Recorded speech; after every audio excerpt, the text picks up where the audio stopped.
শুনে রূপবান, তুমি যদি এক কাপড় বাছার ওই 12 দিনের ছেলারে স্বামী বললে কবুল না করো, তাহলে তোমার পিতার গর্দান যাবে।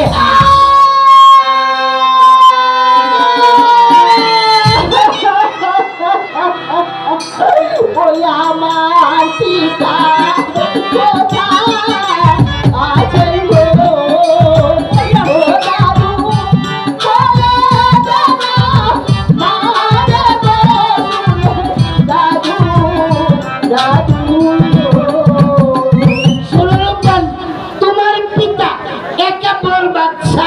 কারাগারে বন্দি আছে।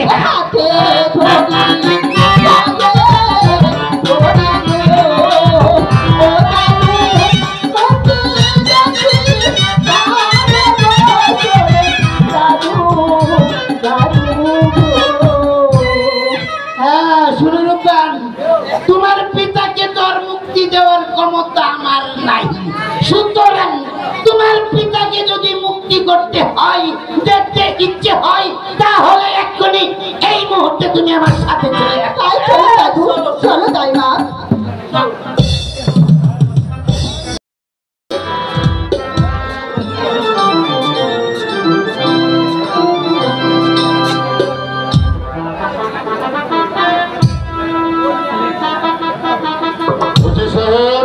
ভাই জল্লাদ, আপনার কিছু খেতে ইচ্ছে হয়? না, আমার কোনো খেতে ইচ্ছে হয় না। কাউকে দেখার ইচ্ছে হয়? না, আমার কাউকে দেখার ইচ্ছা নেই। দেখেন এখনো সময় আছে, ভেবে দেখে। হ্যাঁ ভাই জল্লাদ, তুমি আমাকে অতটা বিরক্ত করো না। তোমার চেয়ে আমি রাজনীতি কম বুঝিনি। আমি ইচ্ছা করলে তোমাদের বাসার বিরুদ্ধে আমি ষড়যন্ত্র করতে পারতাম, কিন্তু আমি করিনি। মৃত্যুর পূর্বে আমার ভারত পানের সঙ্গে সাক্ষাৎ হলো না। আরে মা, তুমি একবারের তোমার পিতাকে দেখে যা। না না, আমার মাকে আমি থাকবো না। সে যদি অবস্থা আমাকে দেখে তাহলে যে প্রাণে ভাসবে না। ভাই জল্লাদ, তোমার কাজ তুমি সমাধান করো।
কোথায় কোথায় পালাবে?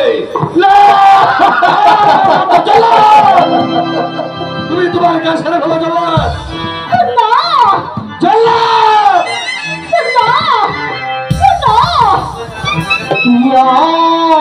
অপরাধ করছে পিতা গো ও বাসা বলে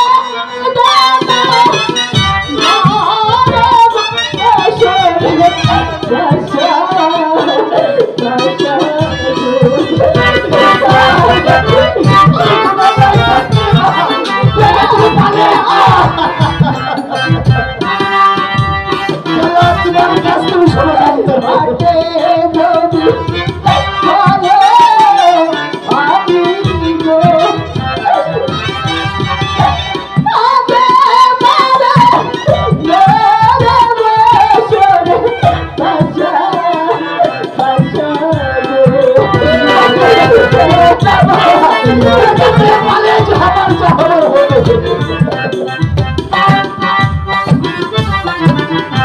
হাতে ধরি পায়ে ধরি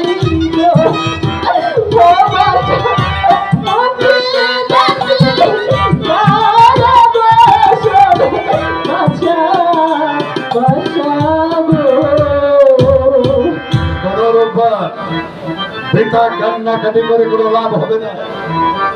যদি তোমার পিতাকে আমি মুক্তি দিতে পারি তবে একটি শর্তে, না বলে না আপনি শান্ত তুমি যদি না আমার 12 দিনের সন্তান রহিমকে স্বামী বলে স্বীকার করো, তবে তোমাকে পিতাকে মুক্তি দেব। তুমি চিন্তা করে দেখো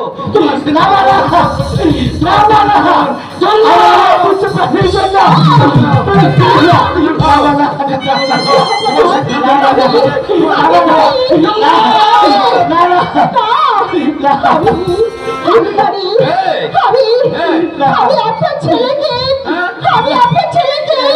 আমি আপনার ছেলেকে স্বামী বলে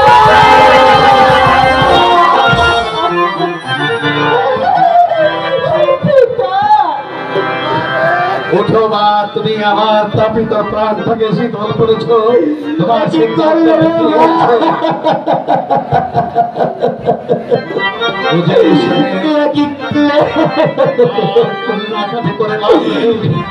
আমার গর্বের সঠিক সিদ্ধান্ত নিয়েছে। তার সিদ্ধান্তের ফলে আমার রহিমের জীবন বেঁচে যাবে, তাই প্রজারা সুখী থাকবে।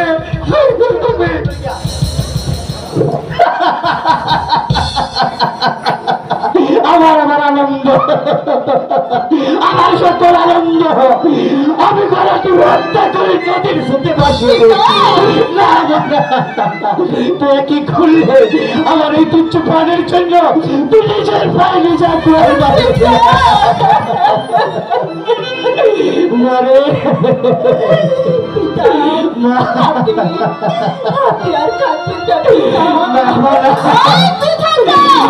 আমার কপালে যা লিখেছে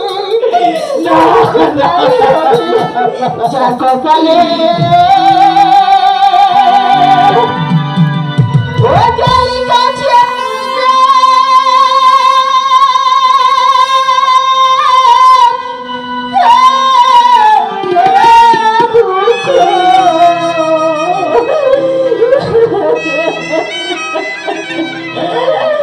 কাঁদলে যায় না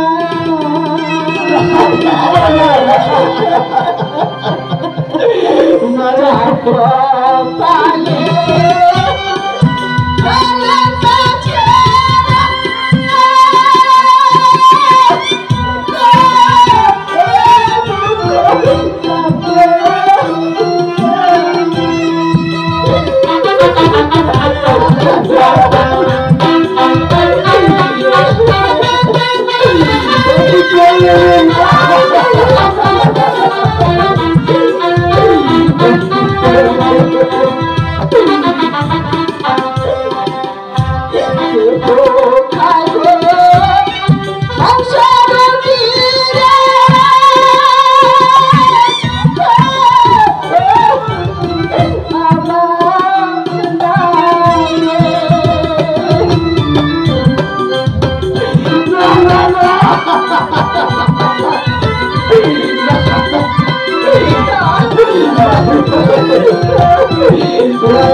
প্রভু